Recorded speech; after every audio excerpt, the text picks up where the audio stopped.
রাজধানী ঢাকা ব্যস্ততম শহর।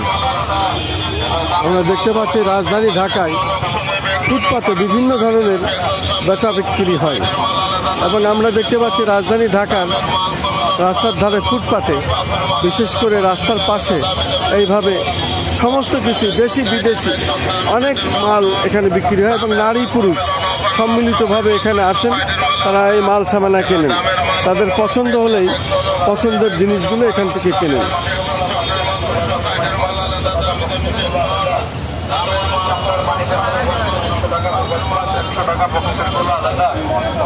চামড়ার মানিব্যাগগুলো পাচ্ছেন 100 টাকা, মোবাইল প্লাস 100 টাকা, বক্সের গুলো আলাদা। উন্নত মানের চামড়ার মানিব্যাগগুলো পাচ্ছেন আলাদা। উন্নত মানের বাচ্চাদের আবার বেলগুলো পাচ্ছেন, বাচ্চাদের আবার বেলগুলো পাচ্ছেন।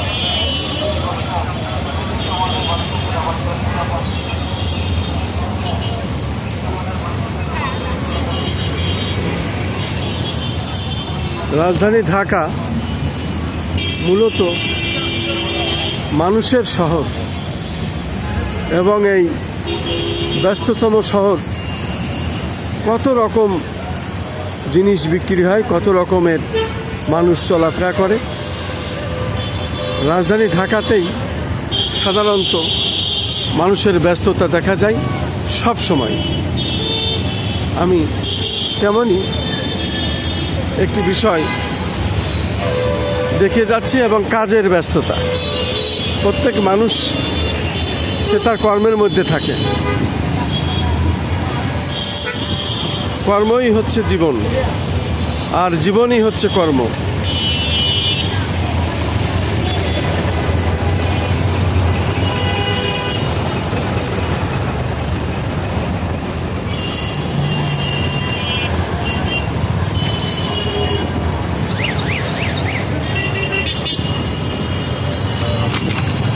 হলো রাজধানী ঢাকার ব্যস্ততম দৃশ্য এবং যার যার কাজে সেই ছুটেছে।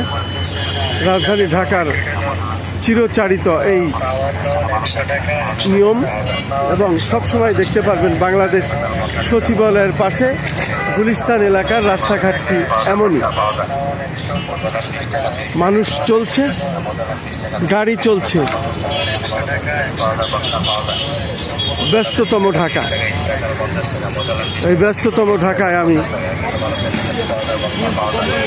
এখন ব্যস্ততম ঢাকার রাস্তাঘাট আমি দেখে যাচ্ছি।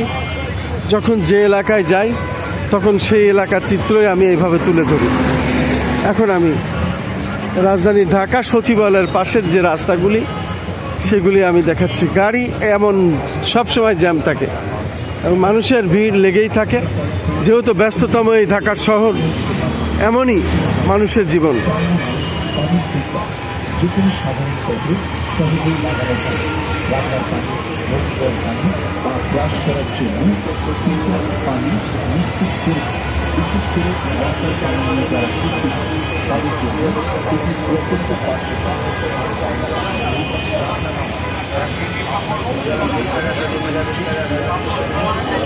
এ হলো রাজধানী ঢাকা এবং রাজধানী ঢাকার চিত্রটি সবসময় এমনই।